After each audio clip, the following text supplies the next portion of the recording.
Magandang araw, maupay na adlaw haaton nga tanan. Welcome kayo sa aking YouTube channel, ang Madiskarting Waray. Napapansin nyo, ano kaya ang lulutuin natin ngayon? Wow! Sa mga nag-request nito, eto na. Step by step ko po itong lulutuin para sa inyo at hindi na kayo magkakamali pa. Ayan, ngayong araw nga po ay magluluto tayo ng bibingkang malagkit dahil marami pong nag-order sa atin ngayon at marami din pong nag-request kung paano ko nga ba ito niluluto ng walang palpak at kayang-kayang lutuin. Kaya naman mga kawaray, sisimulan na natin. Samahan niyo po ako at panoorin niyo kung paano ko nga ba niluluto itong napakasarap na bibingkang malagkit. At hindi na kayo mahihirapan pang magluto nito dahil lalagyan po natin ito ng kakaiba sa ibabaw. At talaga namang dalawang flavor po ang gagawin natin pero isang lutuan lang. Huwag na natin patagalin pa, simulan na natin. Lutuin na nga po natin itong ating bibingkang malagkit. Ang ating ingredients na kailanganin natin dito ay malagkit na bigas, 1 kilo po ito. At ito na nga, hugasan na po natin ito ng 2 o 3 beses para matanggal ang dumi nitong ating malagkit na bigas.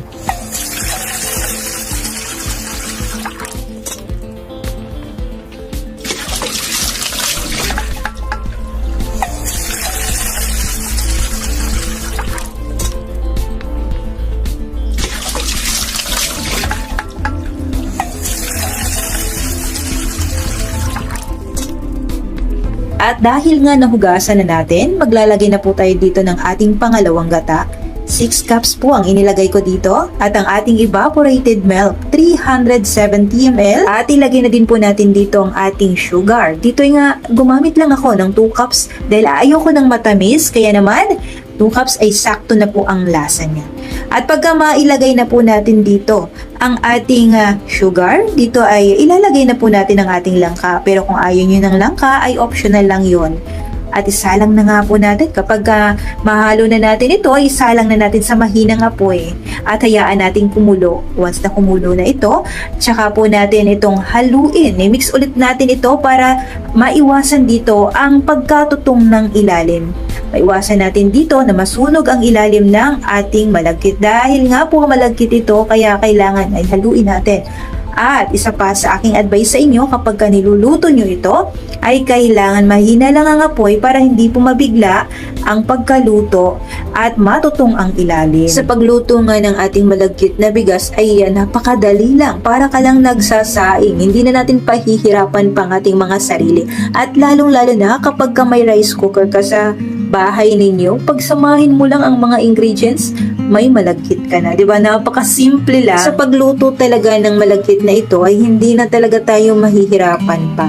Sabi ko nga sa inyo ay pagsamahin nyo lang ang mga ingredients nyo ay tapos na. Wala ka na problema, wala ka nang iisipin pa, luto na ang inyong malagkit. At ito na nga mga kawaray.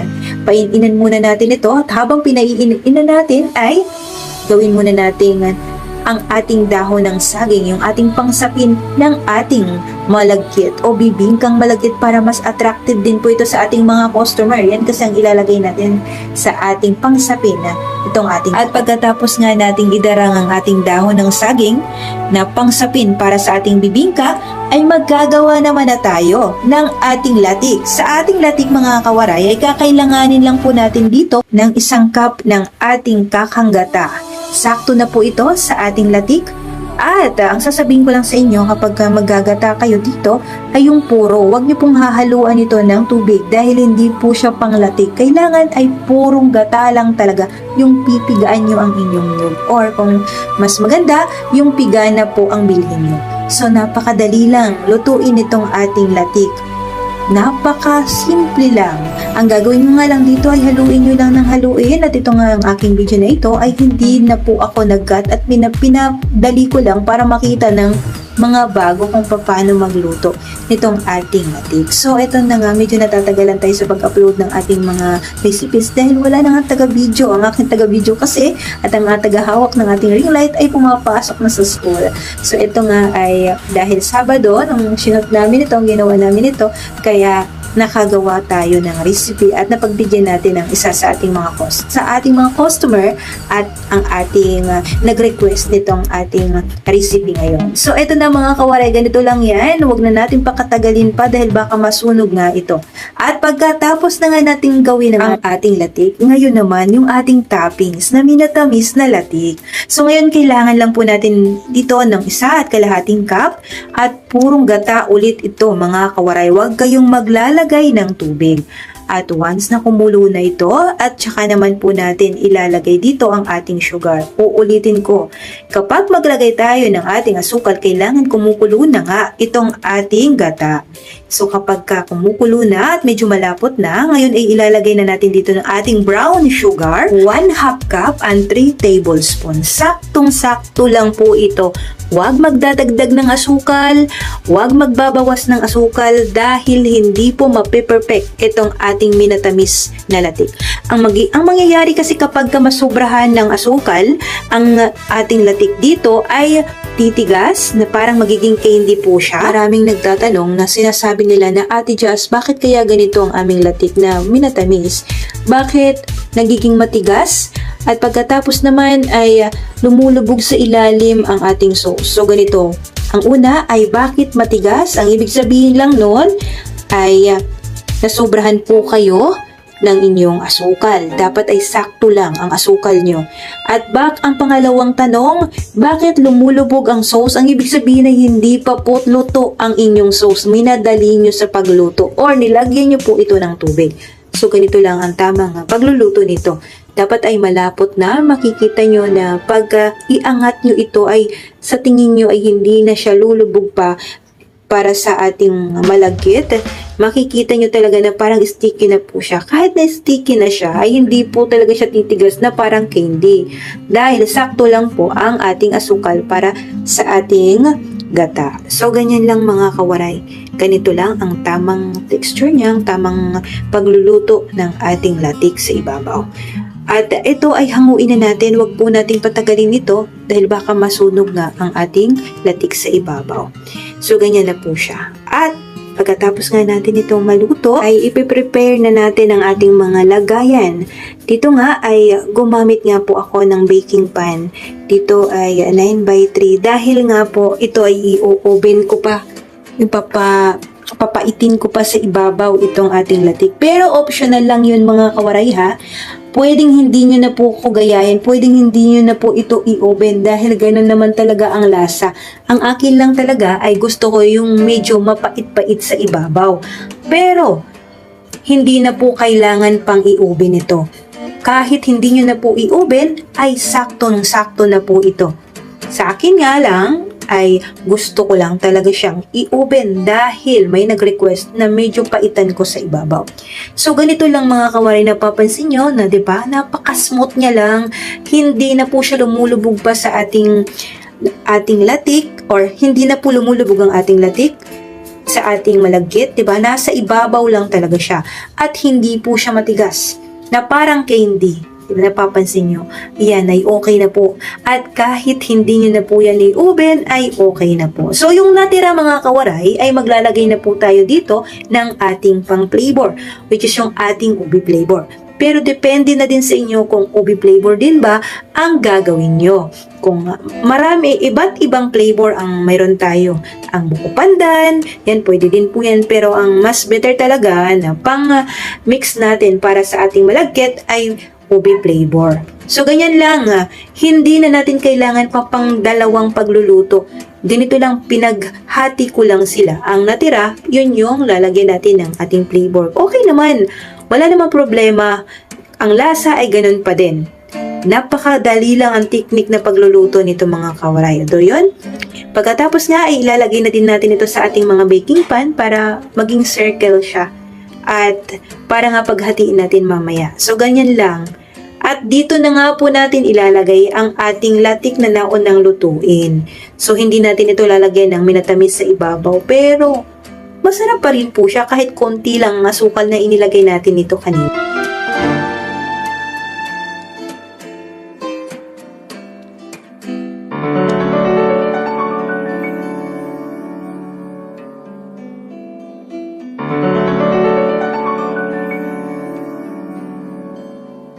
At dahil nga gusto ko pang i-open itong ating minatamis na latik, kaya naman i-open natin ito ng 20 minutes. Advice ko sa inyo, kung may oven kayo ay pwede niyong gayahin to, pero kung wala ay okay lang. Masasabi ko nga ay kahit na hindi natin i-open ay masarap pa din po siya. Ang init lang nito ay sa ibabaw lang ng ating oven, dahil nga ang purpose lang natin ay medyo masunog ang ibabaw or pumait-pait sa ibabaw, dahil ito yung request ng ating customer.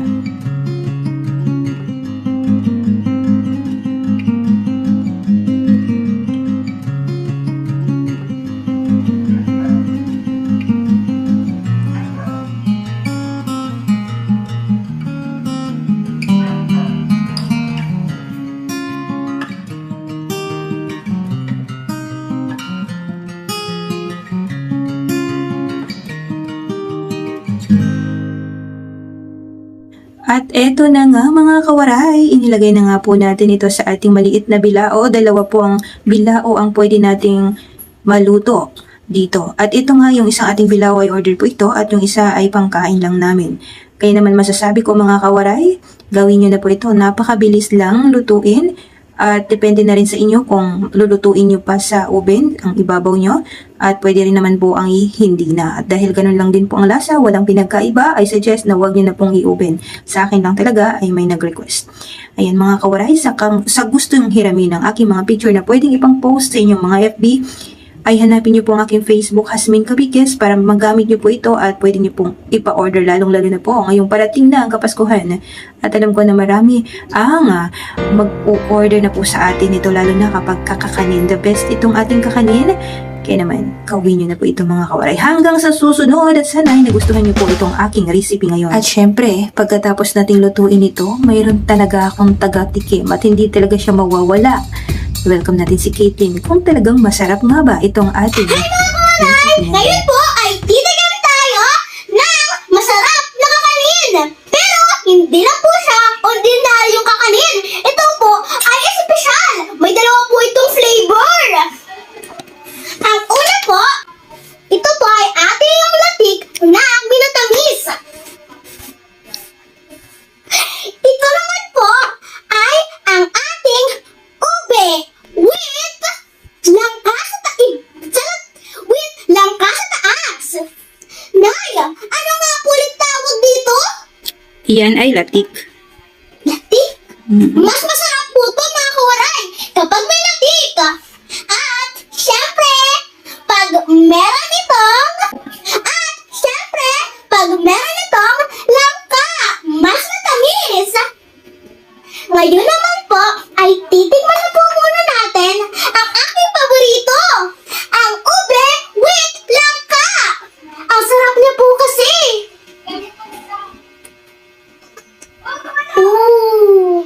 Ang sarap. Ang gooey niya. Tikman na po natin.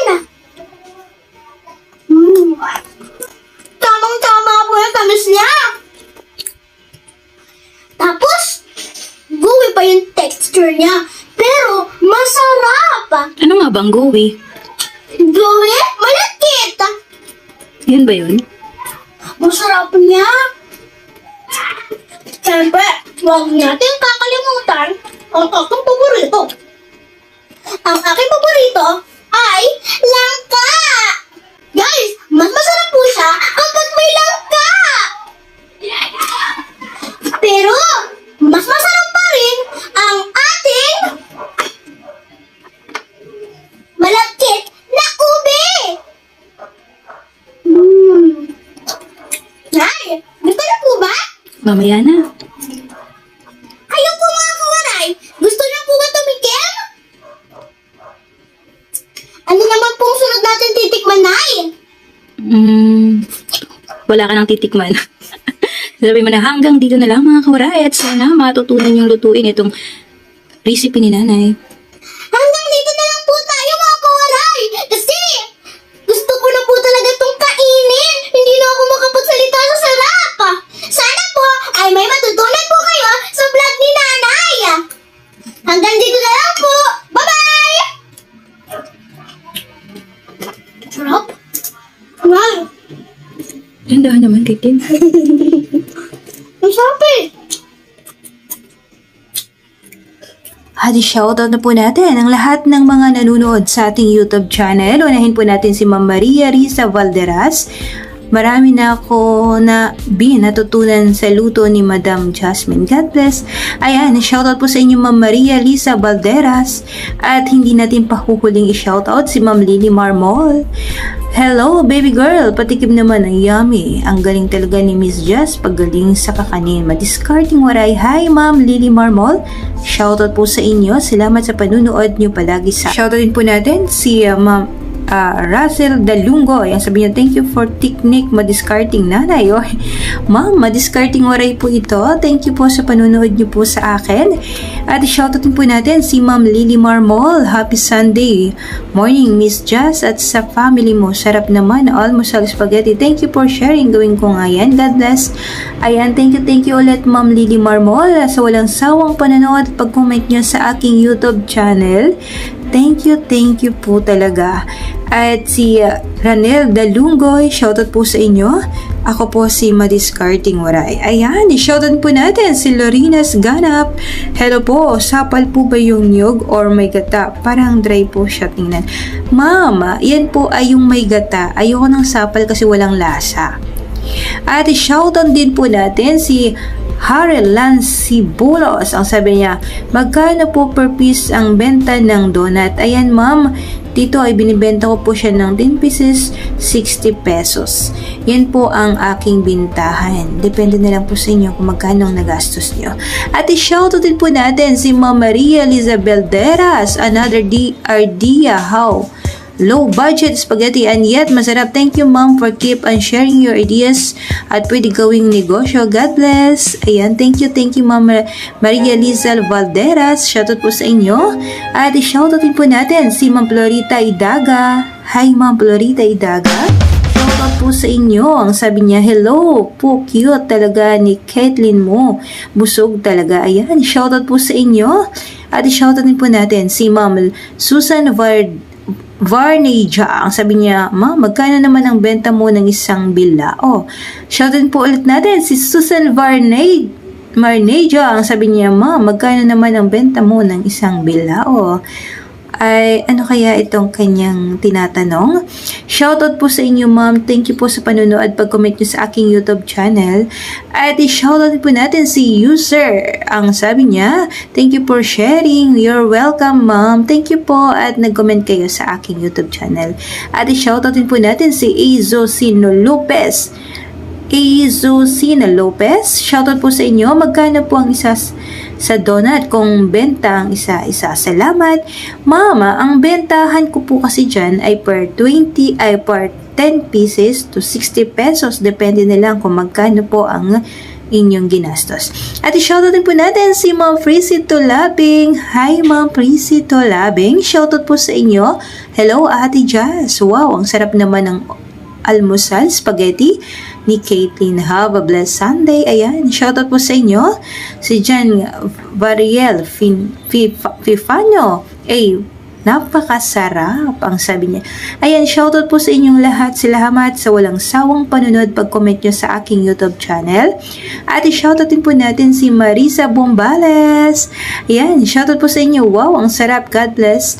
At i-shoutout din ulit natin si Ma'am Krista Sanchez. Ma'am Christy Sanchez. Hello sis Jazz, good morning. Yes, aabangan ko yan. Sis, thank you and God bless. Thank you po sa walang sawang panonood nyo sa aking YouTube channel. Ma'am Christy Sanchez, shoutout po sa inyo. At si Ma'am Marisa Bombales, shoutout po at walang sawang thank you po sa panunood at pag-comment nyo sa akin palagi. At i-shoutout din po natin si Sir Rina Cervantes. Ayan, shoutout po sa inyo. Wow, ang ganda naman yan, kabayan. Na nagawa mo talaga masarap na niluluto mo, kabayan. Sana kabayan, malapit na ako sa'yo para maka-order ako. Ayan, thank you po. At i-shoutout din po natin si Alray Saymo. Wow, sarap naman yan. Grabe. Ayan, thank you po sa inyong lahat. Salamat sa walang sawang pag-comment at panunood nyo sa aking YouTube channel. Hanggang sa susunod mga kawaray. Thank you and God bless po sa ating lahat.